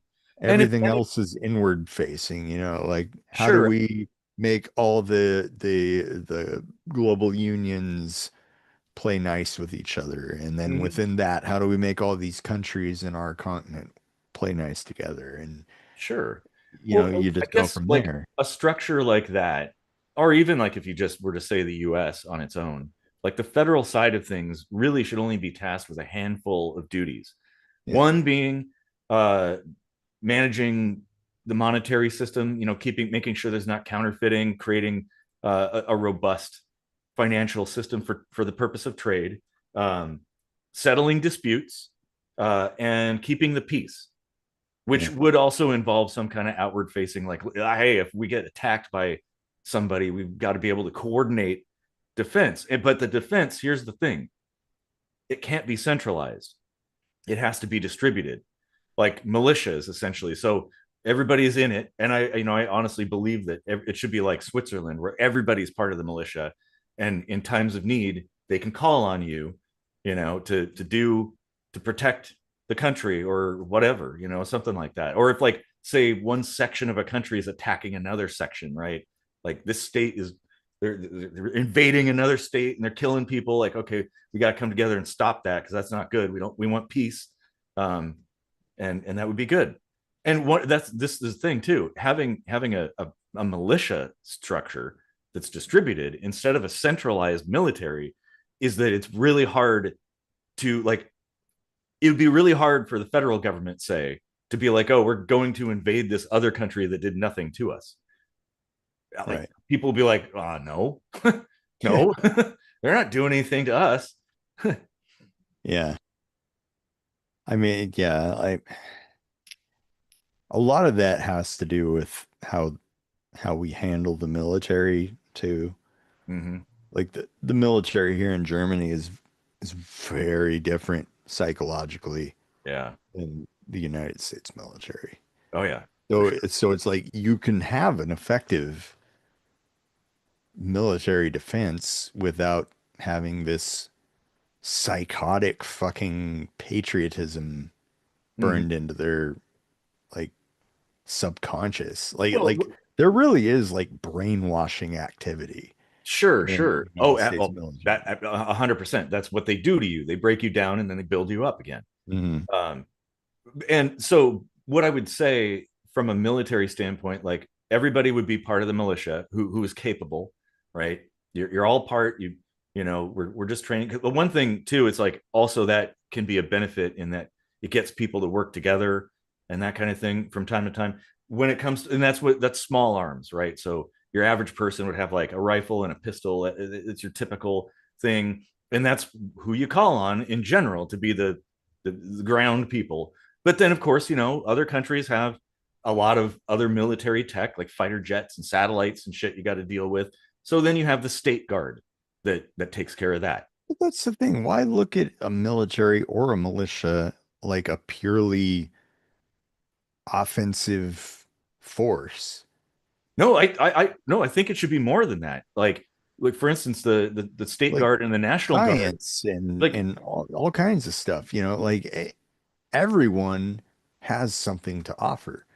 sure, When you say people who are able, it's like, well, if you're not able to pick up a gun and run through a trench in the mud, like maybe you have a brain yeah, you could that be a that can be brilliant used, tactician or something like that, Yeah. or like a cryptographer or whatever, that kind of thing. Yeah, And like that like stuff in would a still need to system be done. like that, like I feel like it should be people just live their lives and do like no extra special training. They just are what they are Mhm. and they use that to benefit the country when there's a need for it, Well, you know?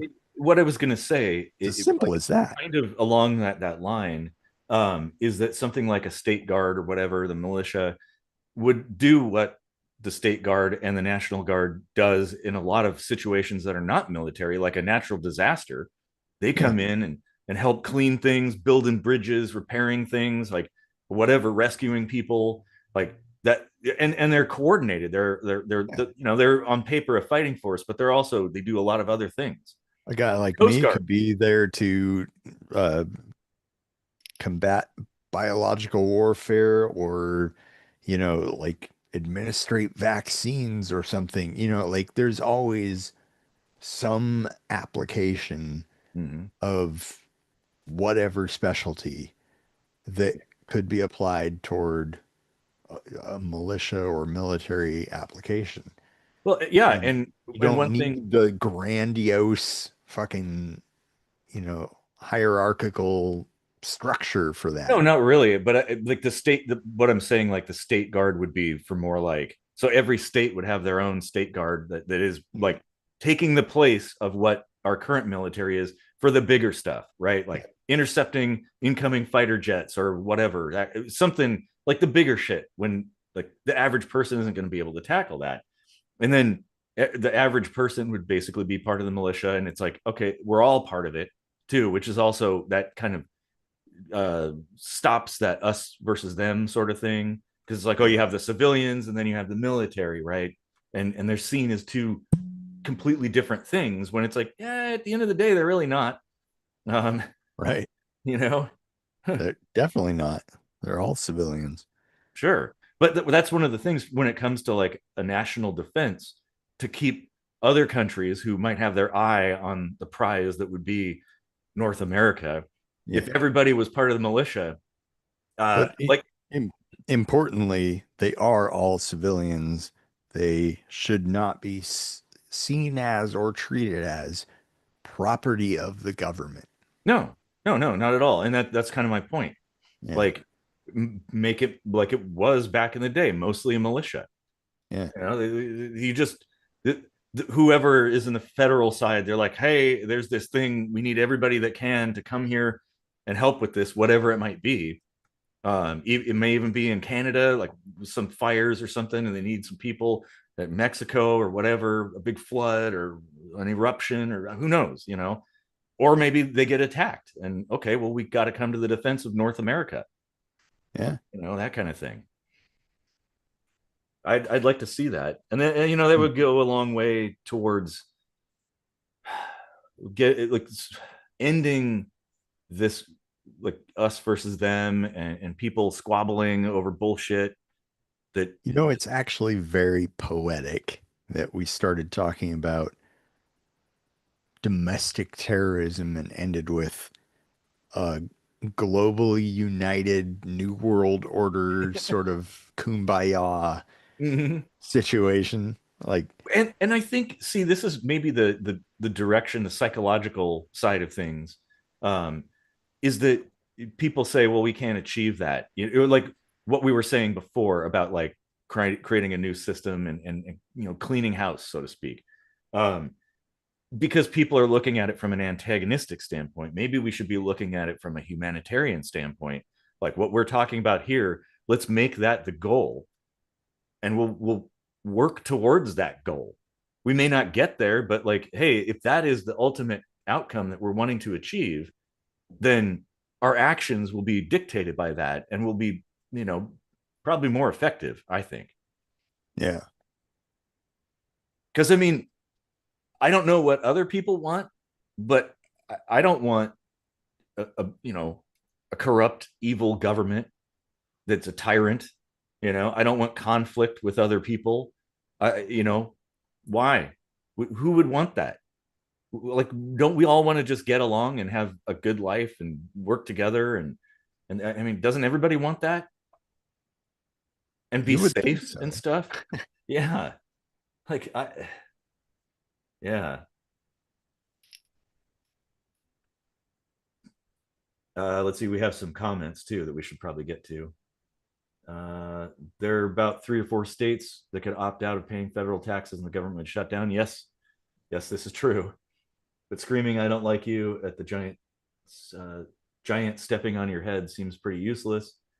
And then, no, they don't want you to vote. You haven't realized that apathy is a weapon they use.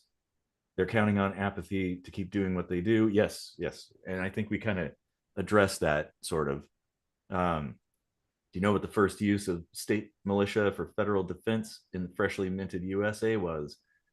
I'm not sure. Not sure about that one, Hmm.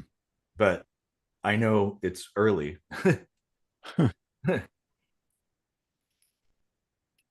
Well, and So, that's, if you read some of the documents of the founders and some of the people around them wrote, they didn't really want a standing army, yeah, because the standing army, well, I mean, look at where they came from. That was a problem. And they saw the issues at various countries where having a standing army that was at the command of like a king or something could be problematic. Um, so the concept was basically the militia, which like they say well regulated, but like that that term meant something a little bit different back then. It was like basically to be regular, as in organized and stuff like that. yeah, Um, and that, see, it's kind of what I was talking about. You have sort of a loose, well, and one of the nice things too, it's like if everybody's kind of not really tight knit and kind of, distributed, it's really hard for somebody to like take control of that or whatever, or to even know what's going on if you're an enemy.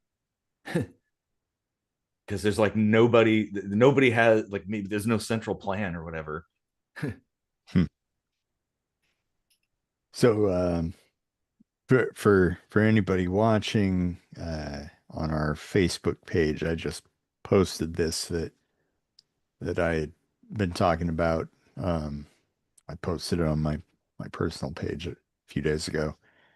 I'm just gonna read over it. It's fairly short and might be a good way to wrap up, but it would be great if people would share this and add to it, and maybe we can actually affect some positive change.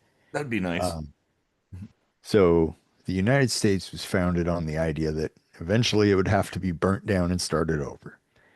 It's probably time for the good old we the people to start outlining what could help correct some of the mistakes of the past and enforce checks and balances.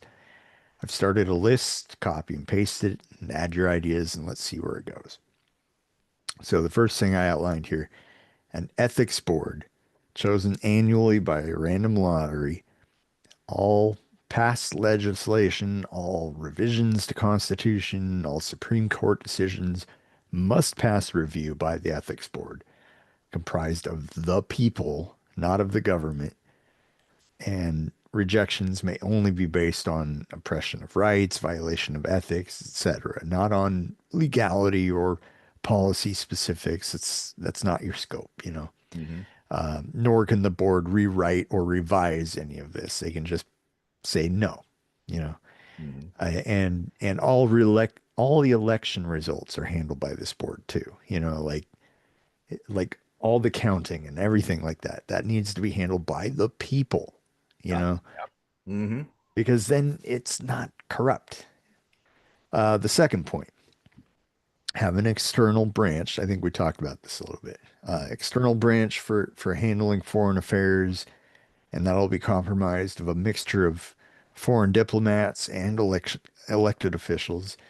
Involvement in war may only be decided by this branch, and even then, only enacted after approval from the ethics board.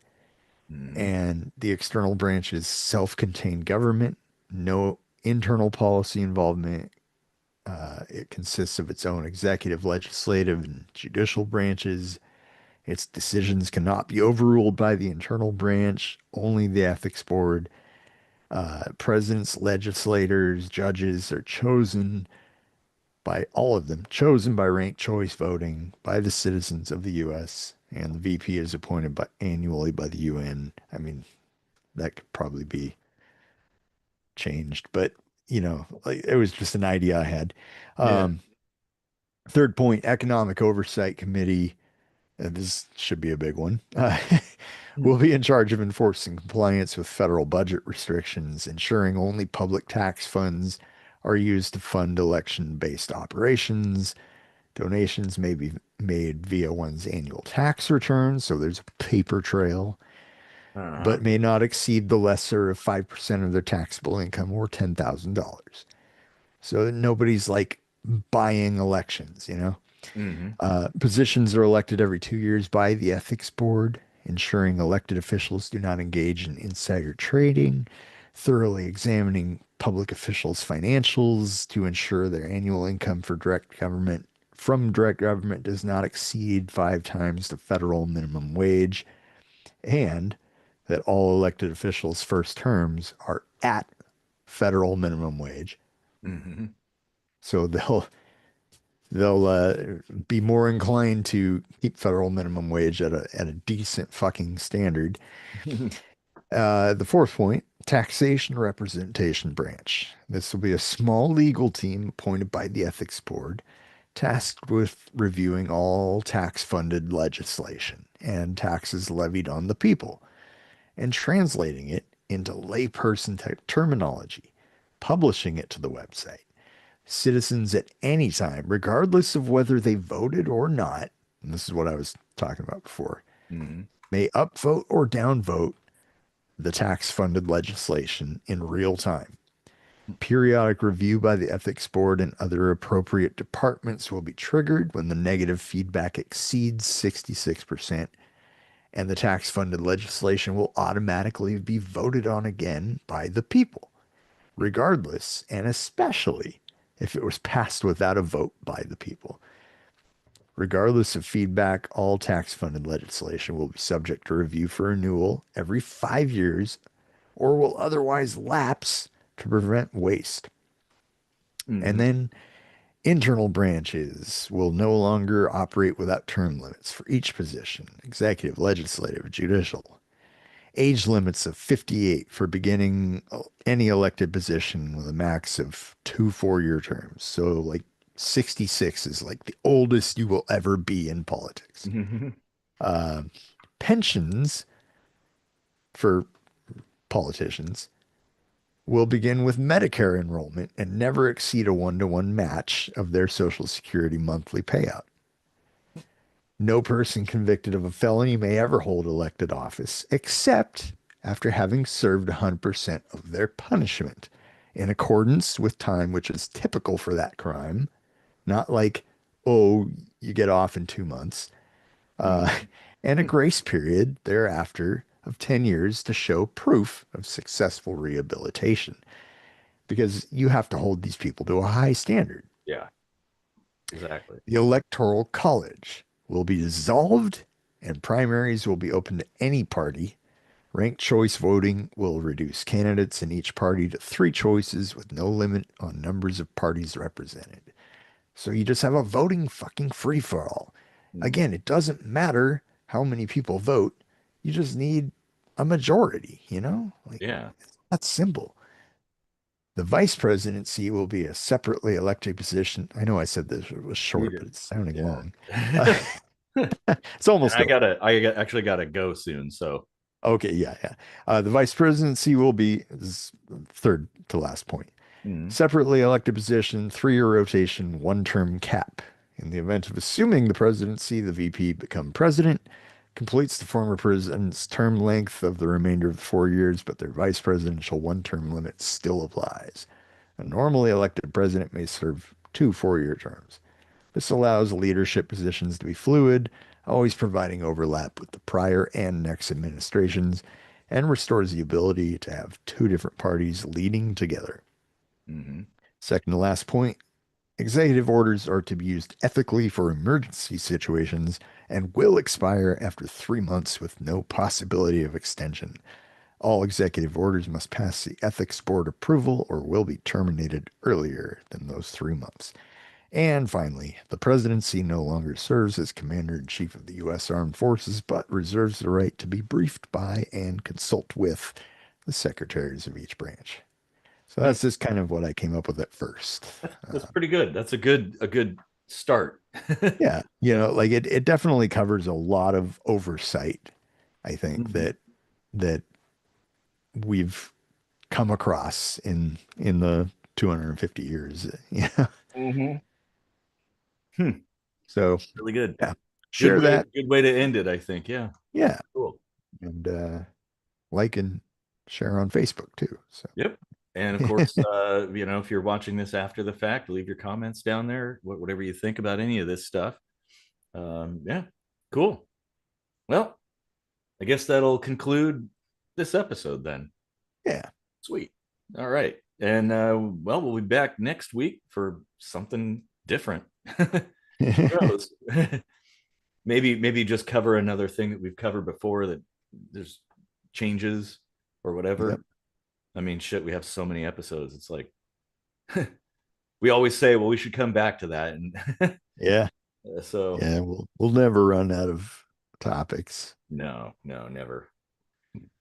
All right. Well, thanks everybody for sticking it out with us. See you later, Victoria, next week. Yep. Thanks And for deep sink diving into terrorism. And here's my little uh, Playmobil Antifa. oh, that's funny. Oh, that's great. All right, everybody. Well, see you next week then. And Yeah, have a good one, and take care of each